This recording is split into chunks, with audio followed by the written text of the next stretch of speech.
আসসালামু আলাইকুম। কেমন আছেন ভাই? আমরা তো সবাই ভালো আছি। দুঃখের মানুষ দুঃখে আছে। কোন জায়গাটা অবশ্যই জানেন। বন্যার পরিস্থিতি কুমিল্লা, ফেনী, নোয়াখালী ওই ডিস্ট্রিক্টে অনেক বন্যার পরিস্থিতি খারাপ দেখা দিয়েছে। আমরা সকলেই আমাদের বাংলাদেশের ভাইয়েরা যেই যেখানে থাকেন অবশ্যই আমরা ওর পাশে দাঁড়াই, যাই, যতটুকু পারেন সহযোগিতা করেন। সহযোগিতা করলে অবশ্যই কমবে না, এটা আমাদের লাভ হবে। আমরা 100, 200, যাই 300, যাই পারি আমরা পাশে থাকি, আমরা পাশে দাঁড়াই। যদি আমাদের এখানে বন্যা হতো তা আমাদের পরিস্থিতি কী হইতো?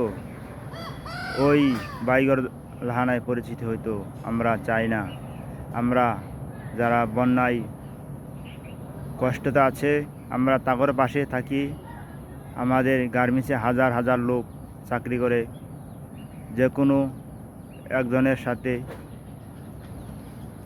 সব টাকা মিল করে 50 টাকা 100 টাকা মিল করে সব বাংলাদেশের যা গার্মেন্টস আছে, যদি একটা গার্মেন্টসে 6-7 হাজার লোক থাকে, যদি ওই 7 হাজার লোকের যদি 10 টাকা অনেক টাকা হয়। আমরা সহযোগিতা করি। যে কোনো বিকাশ নাম্বার মাসে অনেক দিচ্ছে, ওই বিকাশে আমরা ভালো যোগাযোগ করে অবশ্যই পাঠিয়ে দিব। আমরা পাশে থাকি, সহযোগিতা করি। আমরা ছোটো ছোটো বাচ্চারা দেখেন না খাইয়ে আছে, কত কষ্টতে আছে। আমরা যদি দেখি আমাদের মনটা অনেক কষ্ট লাগে। এই জন্যে বলছি আমরা সবাই পাশে থাকি, পাশে সহযোগিতা করি।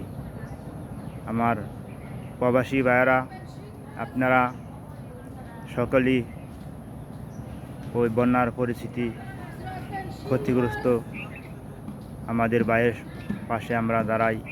যারা যেহেতু পারেন সহযোগিতা করেন। আমরা যদি বিভিন্ন জায়গায় অনেক টাকা ভাঙ্গি, আমরা এই জায়গায় যদি 100 টাকা দেই আমাদের অনেক উপকার হবে। আমরা সকলকে বলতে চাই আমরা এই বন্যার ক্ষতিগ্রস্ত ভাইয়ের পাশে দাঁড়াই।